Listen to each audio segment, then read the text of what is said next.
Hi, welcome everybody. Afternoon. Thank you for joining us during your lunch break. Hello. Hi, everyone.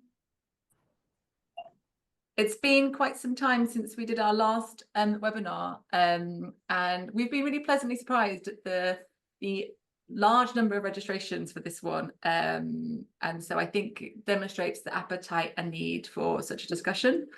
So please do, we won't have time to go through everyone and introduce yourselves, but do introduce yourself in the chat and kindly keep yourself on mute whilst we go through the presentation part of the session. I'm here with my colleague Becca Blees, who has kindly joined us while she's on maternity leave as one of her kit days. I'm going to let her introduce herself. Hi, everyone. I hope you're all doing very well today. As Helen said, I am joining from my maternity leave, so apologies if I need to dash out at any moment. I do have a 5-month-old in the same building as me. So I've been working in the sort of research support space for over a decade now. I started out at Research Professional, which many of you will know, the grants database and the science policy news. And then in research evaluation in Sweden, before coming back to the UK and working very closely with Impact in the last ref, based at the University of Bristol, before joining Saskia and Helen at Wilcott Communications, where I am one of the senior Impact consultants. Thank you, Helen. Thank you, Becca. So I'm Helen Duffy. I am also a senior impact consultant working with Becca and also Saskia Wilcott. I joined Wilcott Communications earlier this year from the Arts Humanities Research Council. And for those joining outside of UK, that's part of UK Research Innovation and one of the sort of largest strategic funders of arts and humanities research within the UK. Within that role, I was a senior evidence manager leading on sort of impact activities and evaluation, specifically thinking around sort of AHRC's contribution to evaluation activities for the Global Chinese Research Fund, and also providing guidance to colleagues on capturing and articulating the value of arts and humanities research. I also studied a master's while I was there at Utrecht University in Arts and Society, and prior to this, a long time ago, I was working in the international development sector.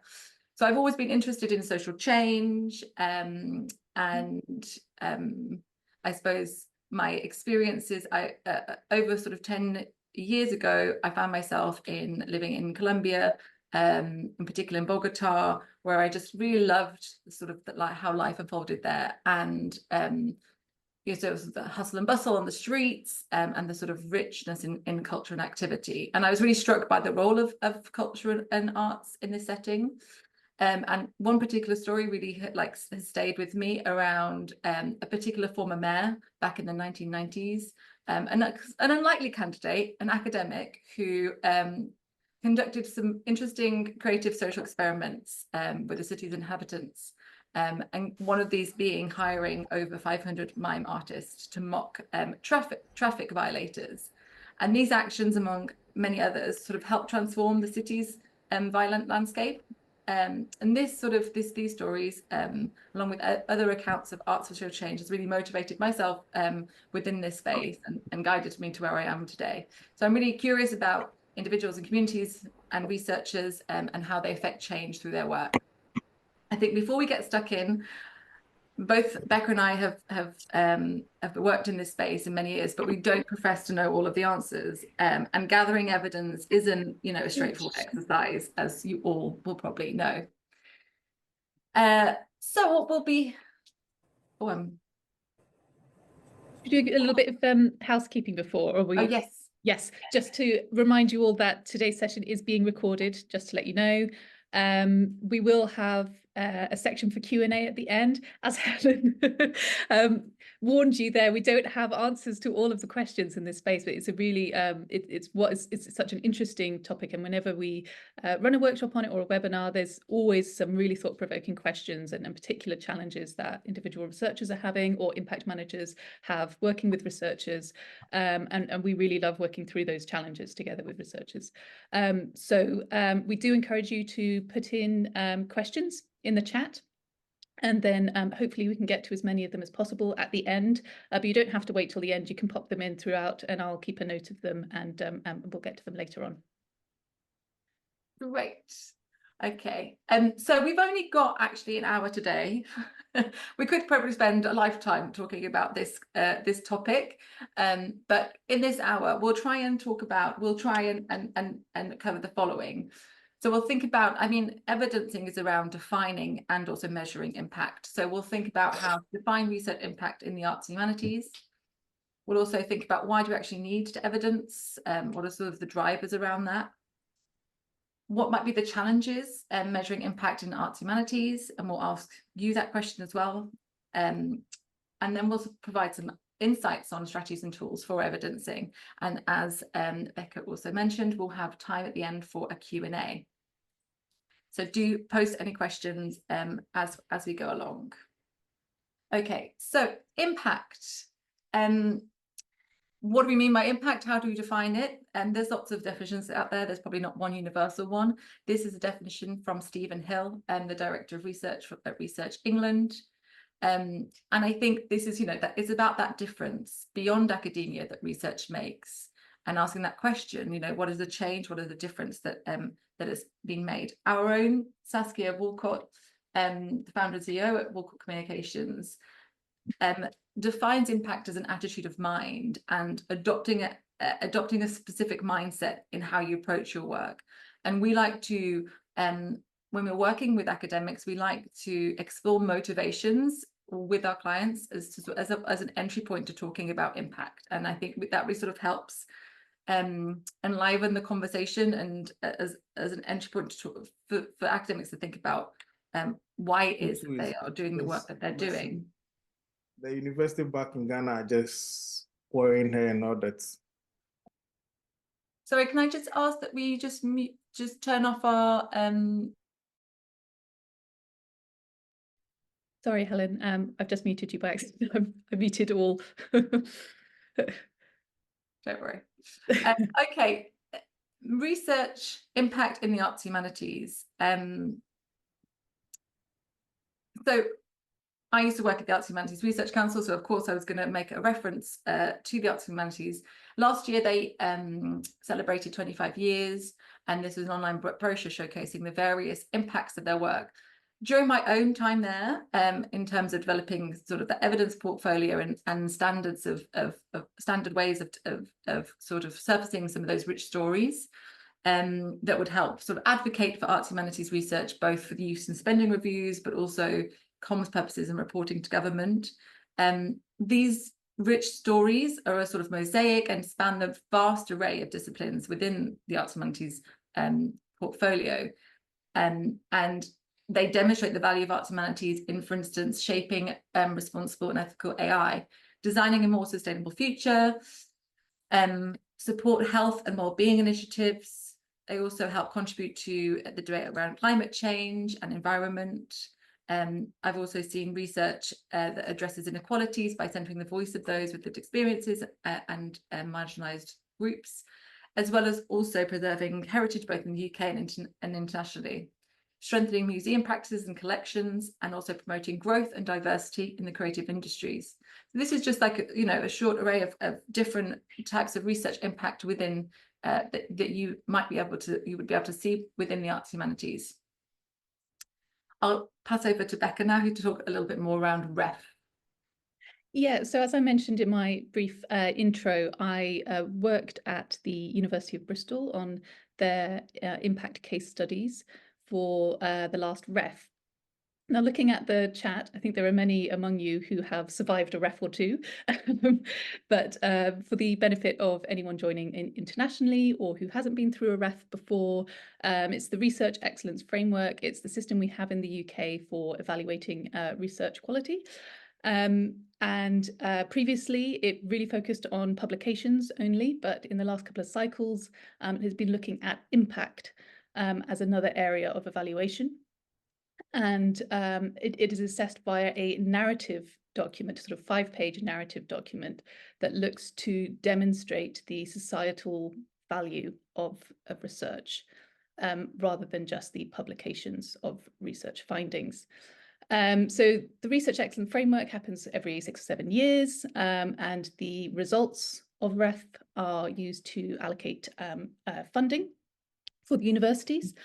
And the publication of these case studies, so they were all made publicly available following the REF, and there are thousands now to look through, but they are both a challenge, as we will discuss today, and an opportunity for researchers and for the research community to demonstrate the broader footprint of their research and to recognise achievements and successes of research across the UK. And the two main criteria of evaluating an impact case study is both the reach of the impact and the significance. So the reach considers how widespread the impact is, the beneficiaries of the research findings, and whether the impact is at the local level, regional or national, international level. And the significance is really about how something has changed or how important that impact is to the beneficiary being discussed. And so you'll really see in most of the high scoring case studies, they're able to demonstrate both the reach and the significance of their impact using a mix of both qualitative and quantitative evidence. In most cases, the reach being quantitative and significance being more qualitative.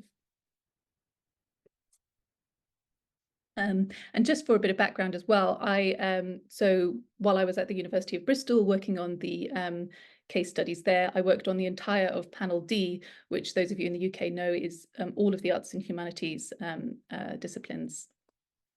But in preparation for today, we were looking at some of the analysis of the impact case studies submitted to the previous REF. One such report was published earlier this year, The Shape of Research Impact, by the British Academy. SHAPE being the social sciences, humanities, and the arts for people in the economy.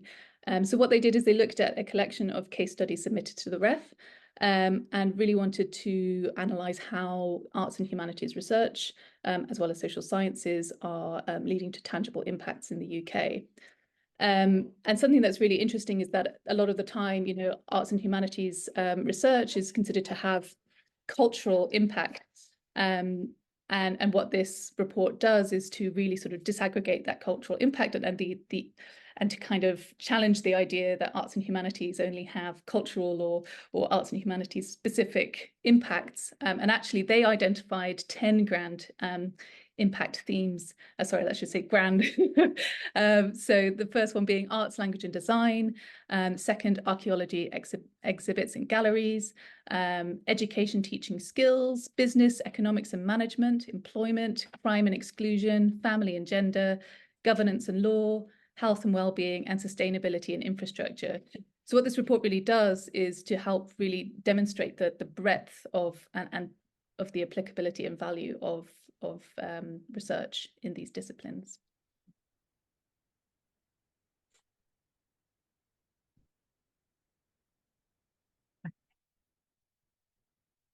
Okay, so why is evidence important? We've talked a little bit about sort of funders here and the role of funders and universities and the public funding. That's sort of really like it's important to be able to demonstrate what has actually been done with the funding.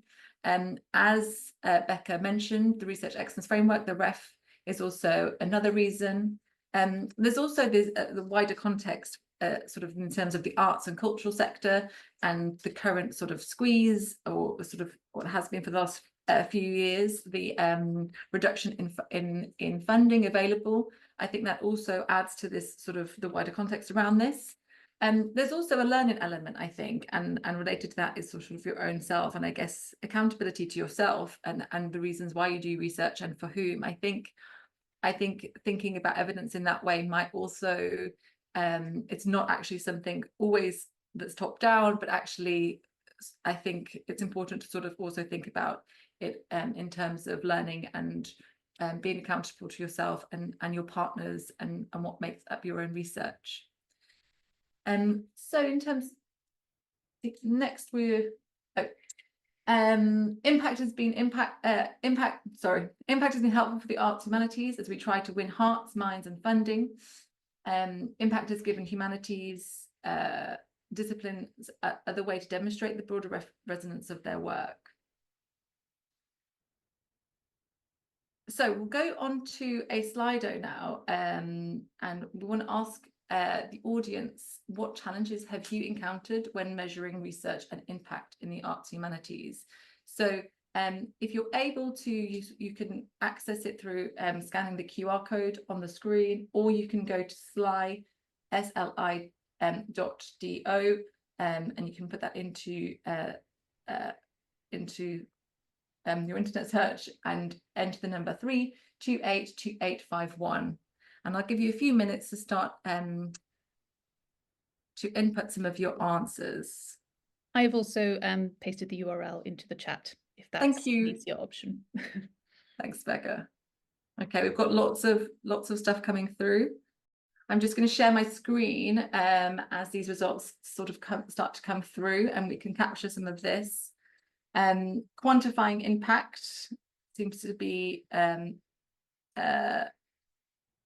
sort of an obvious and uncommon one. Time, sort of the types of evidence. Timeline for impact is usually much longer than a project. Demonstrating cultural shifts, yes.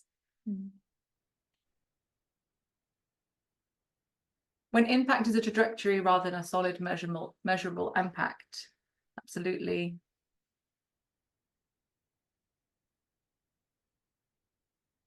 Teaching, yes. I mean, also this the sort of this is one aspect of your role as an academic, to think about impact of your research, and there's lots of other hats that you're expected to do as part of that role. I think we have probably quite measuring qualitative impact, yes. I mean, this is something that comes up time and time again. Quantitative versus qualitative. Emotional, yeah, I guess there's the rich array of the types of impact, might be something within the emotional realm. Okay, great. I think there's quite a lot there, and then it's interesting to to see this, and it sort of mirrors our own thoughts. Time. That's a good summary. See that one coming up quite a bit. Okay, I'm going to sort of go through some of the challenges that we thought about as well. I'll just see if there's two others typing. I'm intrigued to see what they measuring. Yes. There's also, I saw something like painting and creative, and that's also something, I guess, and then we'll talk about that a little later. Okay. Going back to my slide deck.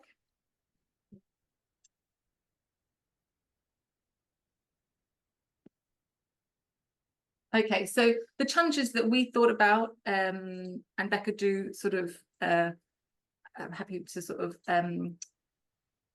do pitch in here. So the instrumentalization of the arts and research. This is, I think when the conversation about the measurement of measurements of arts research or humanities research, there's definitely sort of this overlap around the debates of instrumentalization of the arts and also of research, and particularly within the cultural policy space. Arts humanities tend to, in my opinion, not always, but there's an often, they offer complexity and nuance to a theme or an issue, and that might be difficult to measure and quantify. There might be some research that potentially doesn't, is potentially not linear, and so sort of being able to measure that over time and in that sort of linear way might be and also another challenge. And there might be challenges around predetermined ideas of outcomes and impacts and having to identify them when potentially you might be doing a performance piece and not knowing exactly what it is that you want that outcome to be. And then related to that, in terms of like creative and practice-based research, there's that focus on process rather than the outcome. From my opinion as well, I think outcomes at project level might be slightly easier dependent on than this sort of program-wide view or sort of a collective view of potentially like a larger multi-strand sort of multi-activity program, research program. There's also ethical issues in terms of data collection and gathering data. We talked about this, Becca, I think, in terms of sort of stakeholder fatigue. Surveys, you know, how many audiences or participants have had to sort of submit or fill out surveys, and the fatigue that is related to that. Mm. There's also the sort of economic metrics that potentially don't demonstrate the full value of the arts humanities research and disciplines. We've had a quick question, Helen, about the term instrumentalization in this context. And yeah, whether we can elaborate on that, what we mean when we talk about instrumentalization of the arts. I guess it's when it's you're using the art, so it's the arts, so there's the sort of the debate around arts for the sake of arts, arts for art's sake, and then arts for the purpose of something else. And so I think there's a lot of debate within the UK and cultural policy that arts for well-being, arts for health, that actually what's being lost there in terms of the creative output or the creativity within that, and actually art is not being, or creativity is not being valued for the thing that is on its own. There has to lead to something else, and so I don't think there's a definite answer, and I think there's lots of people, lots of academics who are debating this and have done for many years, but yeah, it's an interesting, I think for me, I just think when we talk about measurements, that often comes into play. Yeah. Oh, great. Yes. I'm glad that helped, Jo. Exploitation also being an appropriate word. Yeah. And also we had another question here about what we mean by predetermined ideas. Actually, there's a couple of definitions around that. I think that bullet point came about through us just discussing the other day, Helen, about predetermined ideas of outcomes and impacts. And we might get into that a little bit when we start talking about logic modelling and sort of forced linearity of arts and humanities research and the challenges around that. So we will sort of come back to that in a minute. Yeah, thank you. Okay, I'm going to go on to the next slide. So Eleonora Belfiore, Professor and Director of the Interdisciplinary Centre for Social Inclusion and Cultural Diversity, has written quite extensively, I think, around this. And I think this quote really resonates with me because of this point previously around the complexity and the nuance that arts humanities offer. And particularly sort of adding nuance to research questions and lines of inquiry. And I think that there's a danger with being involved in or thinking about impact and impact assessment and quality assessment of research within the arts, that you adopt a very narrow view and it becomes very oversimplified and reductive. And I think I wouldn't want that to be the case. I would want still within measurements and with metrics to be able to demonstrate, and this is sort of a wider issue, isn't it, of the complexity and the richness of the impact of the arts humanities. Okay. So our insights. We'll go on to the next. We'll go on to about our insights, and I think it's fair to say that it's complicated. And how can we channel our inner Meryl Streep to think about what other some potential solutions to this? And these are some of the sort of, I guess, strategies, principles, or ideas and areas that we think are significant in capturing evidence, and how you think about them. So planning is one area, and we'll go into more detail into this. Relationships, I think, are very key. Engagement, a really important area in research, in arts and humanities research, and reflection, and also remaining open. So let's go into a little bit more detail. And planning for impact. I think essentially, and it's fair to say that you might not be able to capture something you haven't been able to identify. There's lots of tools or models out there, such as logic models or theories of change, which might be able to help with structuring or communicating your research project. A theory of change, for those who haven't heard of this term, is both a model and also a process of mapping out how and why a desired change is expected to happen in a particular context. And underlying a theory of change are those key assumptions that during the process or during the project, you will be testing, like what has happened between A and B, what's that change, and actually through the research, you would have been able to test it and evidence what that change has been, and that assumption around that change. I've definitely seen, since my time within research councils, an increase of use of these, especially for quite larger investments. And I think we'll talk a little bit about, I will show you a sort of a diagram of a logic model, but I think in terms of, and there's lots of pros and cons to using these types of sort of a logic model or theory of change. But I think from a funder's perspective, I do think that the theory of change model enables, and an organizational level, enables that sort of zooming out to look at collectively the multiple strands of activity and how they sort of interact and lead to change. Yeah, and I think just to hop on to what Helen was saying, that I think they can be, theory of change and logic models can be a really in-depth, complex process, looking at sort of, the program level, or you can even do a much simplified version just on one small project. I even did a logic model when I was doing master's research, just for my dissertation, and I found that once I started using them, it became a really useful tool just to interrogate why I was doing something, and to help, and that helped actually shape my research question as well. So I found it to be a really useful tool. Absolutely, and that word interrogate is really, I think, really important. So this is, for those who haven't seen what maybe a logic model looks like, this is what a sort of classic logic model will look like. You're at the sort of the left-hand side, you have your inputs, activities, and outputs, and then leading on to outcomes, and then what the wider impact has been. And I think so sort of linking to those challenges, this looks like a quite linear model, and therefore potentially, in terms of thinking about what the types of impacts or outcomes coming from arts and humanities research, it could, it might not be capture the full picture.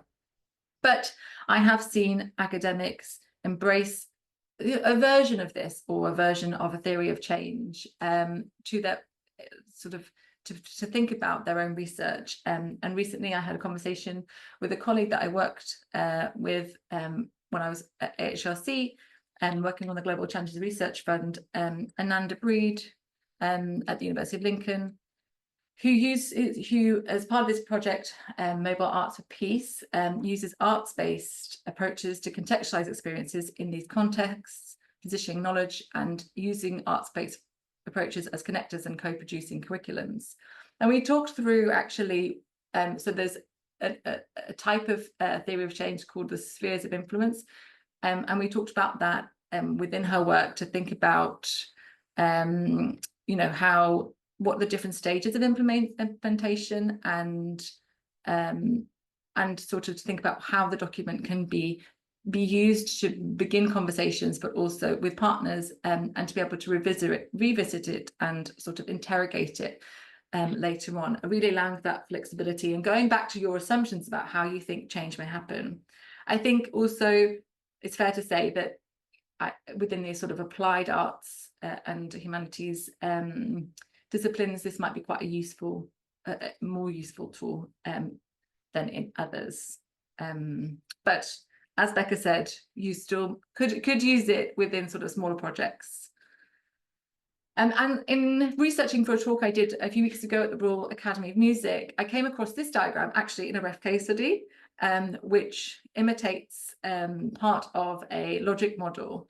And this is some research done on North Indian classical music carried out at Durham, which explores images and emotions attributed to music, highlighting how performers and listeners draw on shared associations to make sense of their musical experience. And this promoted creative practices and positive outcomes for international artists, as well as widening engagement with and access to diverse music, and influenced also the programming of venues and partners. So, you know, it also can be used within, and I was quite surprised to find this within a REF case study in the REF 2021. So another area that I think is very key is around relationships, and relationships are not only central to impact sort of in that. And there's a quote around from one of the a panel member for REF. You know, it's the relationships you build, is the dialogue that you have that makes you ask questions subtly different from the ones that you would have asked if you hadn't connected with others. And, you know, research impact is essentially a collaborative effort, and that meeting point of academic knowledge and other forms of knowledge, you know, be it those from people outside of the academic realm. I think it's really important to think about evidence in terms of your relationships, because how can your evidence gathering sort of adopt a similar approach or a principle in how you actually build those relationships? If you're building research partnerships that are mutually beneficial, how then can you honor that in how you then gather the evidence? And I guess this is more of a provocation rather than a how to, but I think it's important questions to ask as you go through the process. How are you centering those experiences of those people that you're working with, and in to be able to then evidence that later. And I guess also my improvisation would be to think about sort of how do we create metrics that take into account the potential power in research partnerships, especially with the cultural sector partners. I'm not sure, Becca, if you have anything to add there. Sorry, one moment. No. Okay, so in terms of actually just to go back to a point that within a REF webinar we ran a few months ago, one of the exercises was decipher decipher a 2-star case study compared to a 4-star case study, and actually co-produce articles was something that came up, and making claims about co-production I think definitely needs to be evidenced and interrogated when you're developing sort of narratives around the impact of your work. Okay. Oh, this is an interesting quote also from the shape, which if you haven't read, I would suggest it's a really good resource. One of the things that's really vital is that no matter whether it's your work on policy or whether it's community or culture, is that you actually interrogate the voices of people that have been impacted. And I'm sure that resonates with a lot of you working, particularly within the sort of community space. Engagement. Okay, so engagement, I think, can be associated with and is a key element to research. And I think engagement it can happen with other individuals, with communities and groups. Public engagement obviously is a huge as a facet of research. Audience engagement is integral to certain parts of performance, exhibitions, installations, etc. of creative research, and they can be an output or a methodology, and it's really sort of a central part of the narrative and the piece. I think sort of standard ways of gathering a sort of feedback from participants or visitors, like through questionnaires, focus groups, or observations, I would, I think these would be fine, and I would definitely recommend using them, but I would make sure that they are proportionate to the activity that you're doing, or in some way embedded. Are there potentially creative ways that might include a graffiti wall or vox pops, or even technology to think about how you might retrieve or have sort of that interactive part of an engagement experience? There was a within actually the Shape report, it highlighted an example of audience engagement at a Raphael exhibition at the Ashmolean Museum, where 58 visitors were engaged with during their visit through sort of drawing, and this included sort of 3,800 primary school pupils. So there are different ways potentially that are that you can gauge your audiences that don't feel just like handing over a survey and asking them to complete it. There are sort of creative ways that you might be able to adopt that feel sort of part of the process of an actual activity. Okay, and then I guess related to that, and another area that I think is really important is reflection and documentation. And I guess that reflective piece might be particularly important for those maybe who are working on it like individually, on their own artistic processes, or in creative or practice-based research, in sort of making that reflection documentation, and maybe like in hindsight looking at that with fresh eyes, might be helping to make the implicit explicit. Artistic processes often involve sort of tacit knowledge that is difficult to articulate, and that reflection might help researchers to make those implicit understandings more explicit. That documentation also provides a narrative of the creative journey, and you might not know, and this is, I guess, where you can't make predetermined ideas around, or predetermined sort of identify the outcomes. If you're journaling or using creative journaling, or journaling or documenting your process, something, looking at something in reflection, in retrospect, might actually highlight part of how a particular process led to something else. I saw a blog post recently, actually, on the Royal Central School of Speech and Drama that talked about what they submitted as part of their creative practice research in the ref submission, their last ref submission, and their practice-based research, they reformed and represented the practice-based research in a format that could be shared through these sort of publication books that were very illustrative heavy, and that helped to make the sort of research more tangible. I think there are definitely ways out there, and I'm again, we don't have all the answers, and I would be, the Q&A is also an opportunity for other people also to share any reflections that they have as well. Okay, so examples of evidence. We've talked a bit, we've made reference to the REF 2021, and this is just some of the examples that we've come across of evidence used within the Arts and Humanities panel D, including sort of testimonies from cultural sector partners, sorry. And this is not just, testimonies. I think this demonstrates there's a broad array of evidence you can draw on, depending on the type of research that you're doing.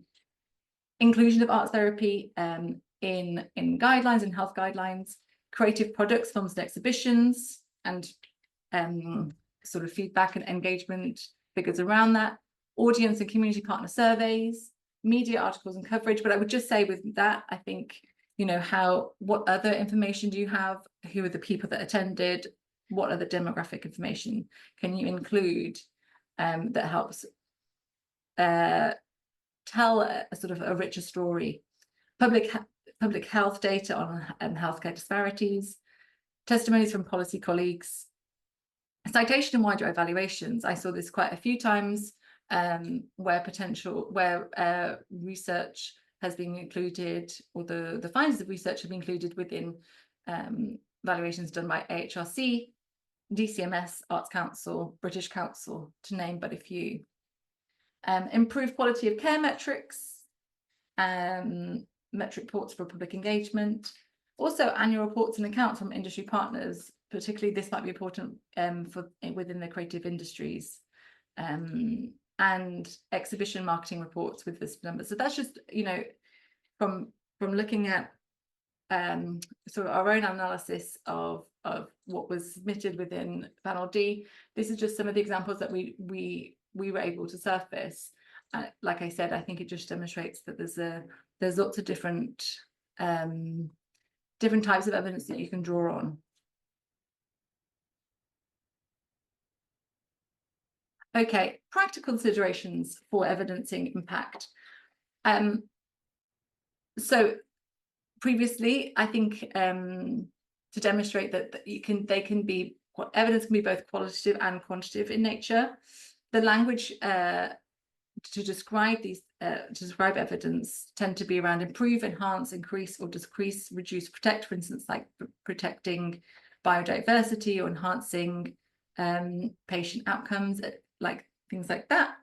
Sources of evidence can be from the project itself, or also externally sourced. And I think with the previous slide, I hope demonstrated that. Existing data sets.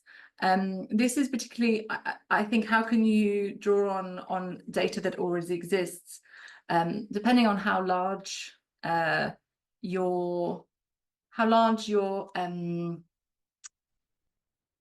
or how how large your research project is, or what it's trying to achieve. Can you draw on things like ONS data, for instance? We've talked a lot about at the beginning around sort of that planning and building evidence gathering into research project from the outset has been, I think, really important, and then being able to follow through and follow what we call breadcrumbs, and then also that how you're going to actually store and document and store some of that evidence.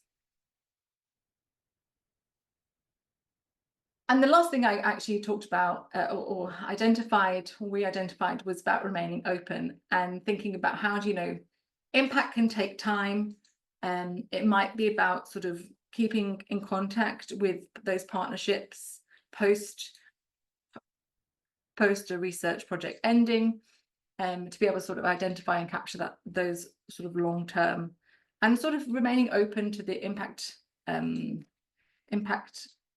in general. I think the arts and humanities disciplines have a lot to offer in this space, and I think it's so that the metrics are not just of research and not solely driven by or come from the STEM space.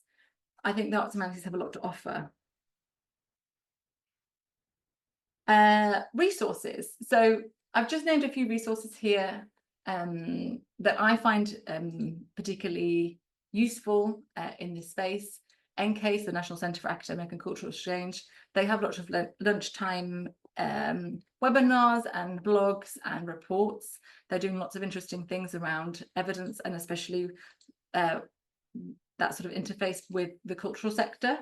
The Centre for Cultural Value, they're doing lots again in this space, lots of thinking from researchers and also with the cultural sector.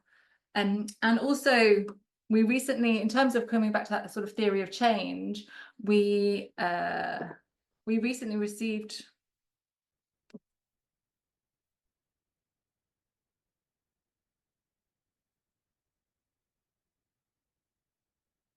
we recently received a card set from Giovanna Lima from the Erasmus University Rotterdam, which is sort of helping you think through sort of that theory of change and as a process. And it can be done with sort of members of your group, members of your research team, and to think sort of collaboratively on what you want to achieve with your research and how to get there. And so, yeah, there's lots happening in this space, I think, and lots to draw from. Okay, I think we're going to have some, we do have some time for Q&A. Becca, you? Yes, I'm very sorry. No, don't worry at all. But yeah, so we've had some questions throughout, and actually some questions have been answered by others in the chat as well. So we had a question around resources on ethics and GDPR considerations of collecting data, and especially any that cover data collection through sort of creative and interactive means as opposed to things like surveys. And we had a very kind response from Linda at York, who said that they've recently developed some guidance around impact ethics and data protection. And she's even offered her email address to talk about it further. So very, very kind of you, Linda. I'd be also interested to follow up on that as well. Someone asked a little bit earlier, how do we measure relationships that change things for REF? And I don't have the name of the person who asked that. That's fine. Let's see, where was that in the chat?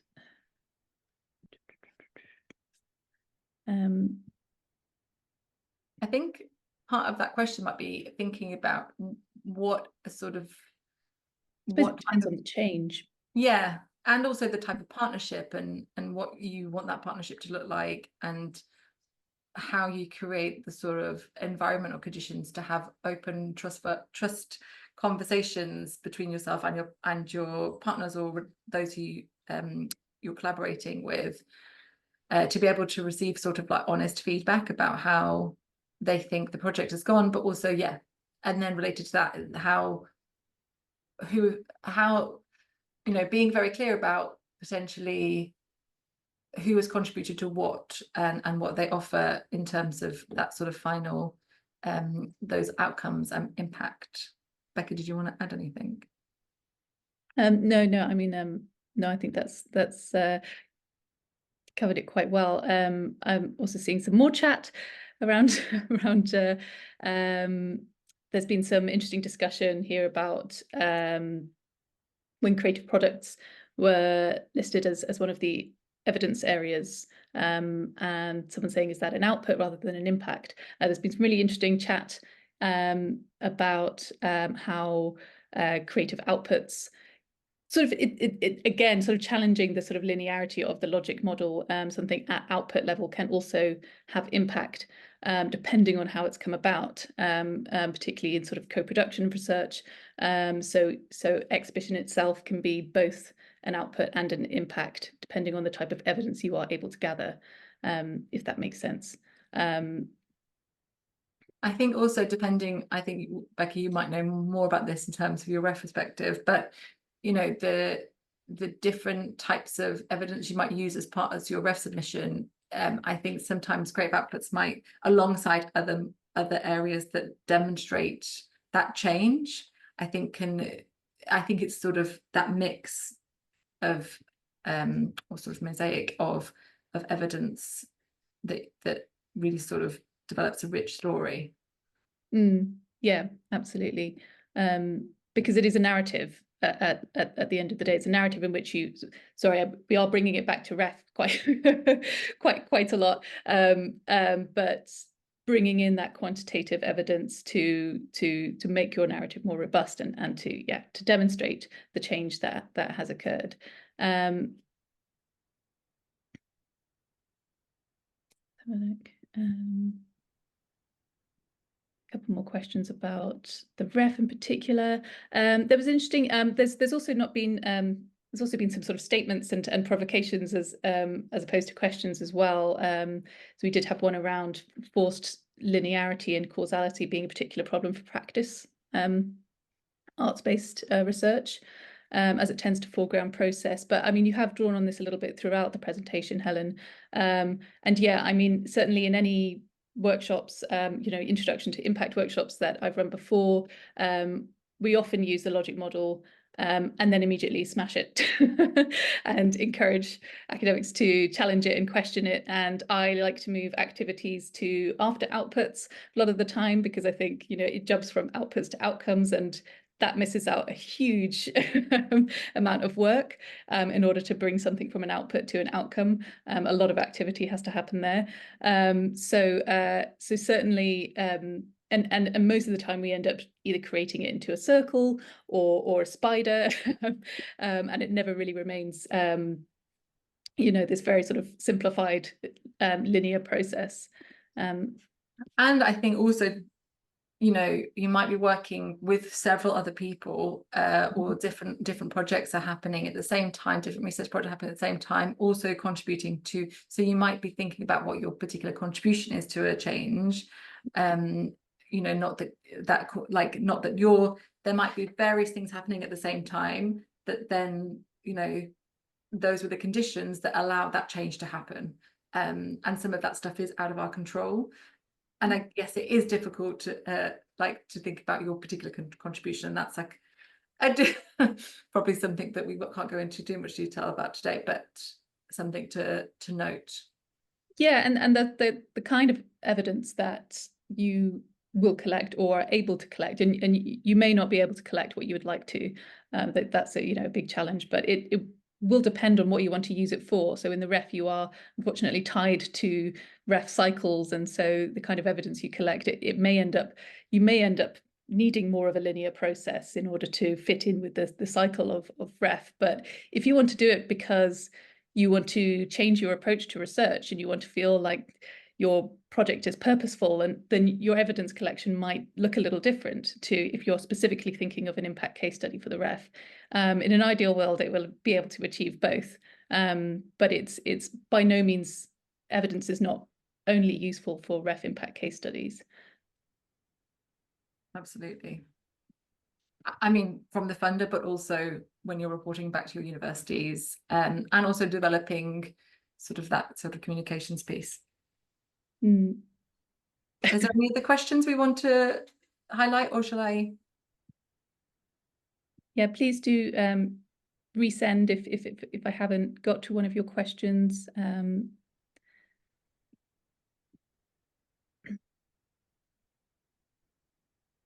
No more coming in at the moment. Okay, great. Thank you. That I think, well, there's lots of, I like that the fact there's statements and provocations happening, and I haven't looked at some of the questions yet, but I'm sure it will give some rich reading for after the seminar. So we at Walcott Communications, we really love working with people and organisations on questions like these. We offer training and support in terms of impact case studies, training in person and online, and also sort of more in-depth consultancy. We run workshops around impact, but also with a very specific, we're keen to develop stuff around with a specific lens of the arts and humanities disciplines. So we'll be sharing feedback, a feedback form after the session, and we're keen to know from yourselves what specific areas you'd be interested in exploring as well. We also offer impact integrators. I'm really sorry, I need to go. No, don't worry. Which is more of a cohort that your university institution can sign up to. We can provide further detail around this, but we've had two of these courses running for some time now, integrating impact into your everyday and also building your impact network. And we're also working on releasing 2 others, integrating impact into your funding proposal and also evidence engagement. And this is more of a self-paced online training course that your institution can sign up to as a cohort. But we can, if you're interested in that, please do contact me around that. And so thank you for your time this afternoon. I hope that sort of spurred on lots of thinking and ideas. I'm really sort of happy to hear any more comments or questions around this, but also do contact us to explore how we can support you on your impact journey. And I shall put in my Calendly link in the chat if you want to sign up for talk to me directly and book in a call. And I put that in there. It will also be shared in the feedback. And it will be shared in the feedback as well. And there is a link to our website. Please do follow us on LinkedIn. And we have a newsletter that comes out as well. So thank you, everybody. I hope that was insightful.